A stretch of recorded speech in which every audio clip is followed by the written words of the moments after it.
In 2017, a company worth $11 billion, a company that sold joy for a living, filed for bankruptcy.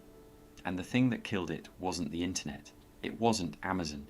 It was a deal made in a room full of suits who had never played with a toy in their lives. Let me take you back. The year is 1948. A man named Charles Lazarus opens a baby furniture store in Washington, D.C.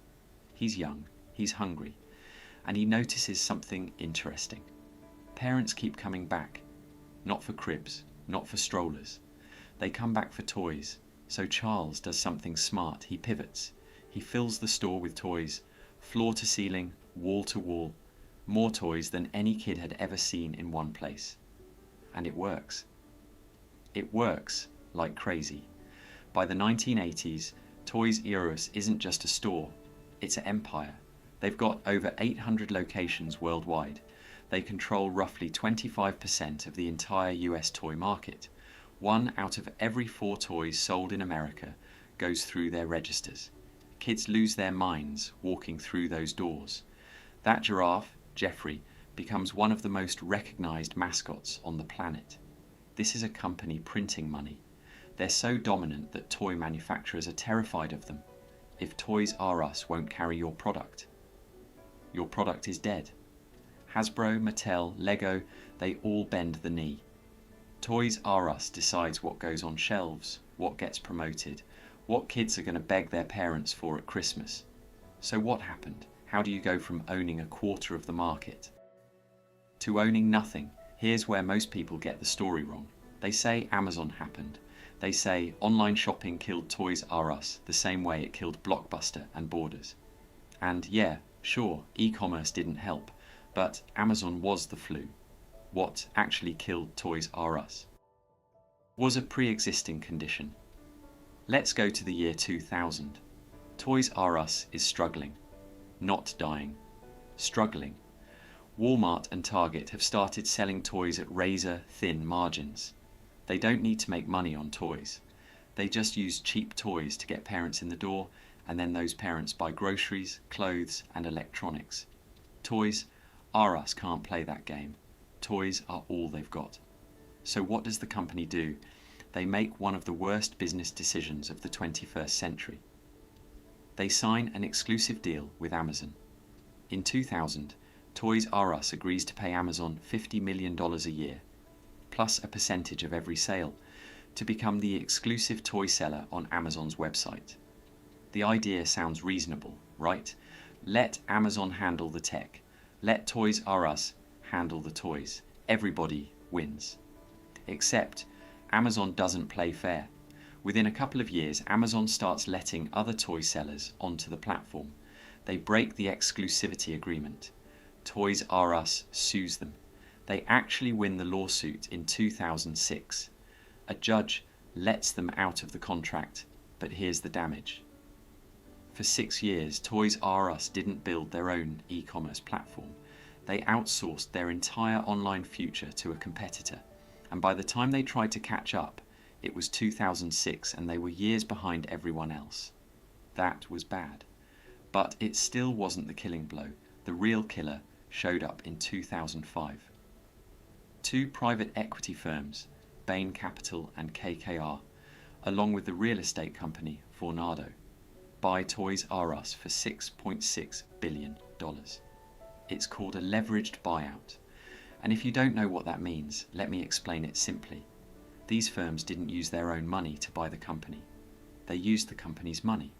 They loaded Toys R Us up with $5.3 billion in debt. That's like someone buying your house, putting the mortgage in your name, and then telling you to figure it out. This is the moment Toys R Us dies. Everything after this is just the body falling down. Because now, every single year, Toys R Us has to pay roughly $400 million just in interest on that debt. Not paying down the debt, just the interest. $400 million a year going to banks and bondholders. That's money that should have gone to remodeling stores. That's money that should have gone to building a website.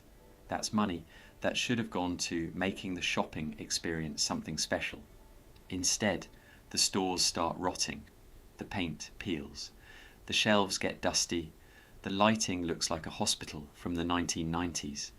Parents walk in and feel depressed. Meanwhile, Target is clean and bright and modern.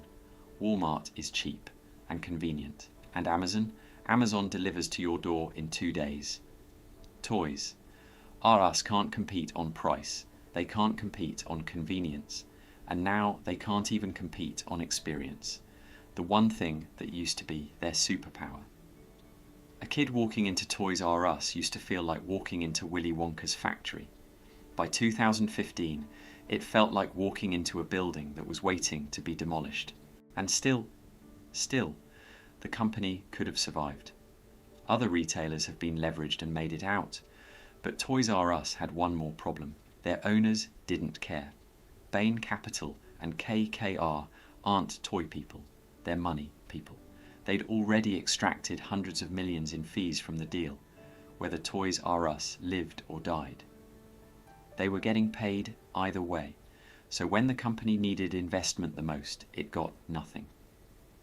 September 18th, 2017, Toys R Us files for Chapter 11. Bankruptcy. They say they're going to restructure. They say they're going to come back. Nobody believes them. By March 2018, it's over. They announce they're closing all 735 US stores. 33,000 employees lose their jobs. Many of them don't get severance, the executives. They'd already filed for $16 million in bonuses for themselves before the liquidation was even finished. Let that sink in. The people who ran the company into the ground asked for millions in bonuses. The cashiers and stock clerks who showed up every day got nothing. Charles Lazarus, the man who started it all in that little baby furniture store in 1948. He died on March 22nd, 2018. Just days after the closing was announced. He was 94 years old. He spent his final days watching the company he built get picked apart by people who never understood what it was. Here's what bugs me about this whole story. Everyone blames Amazon. It's easy. It's clean.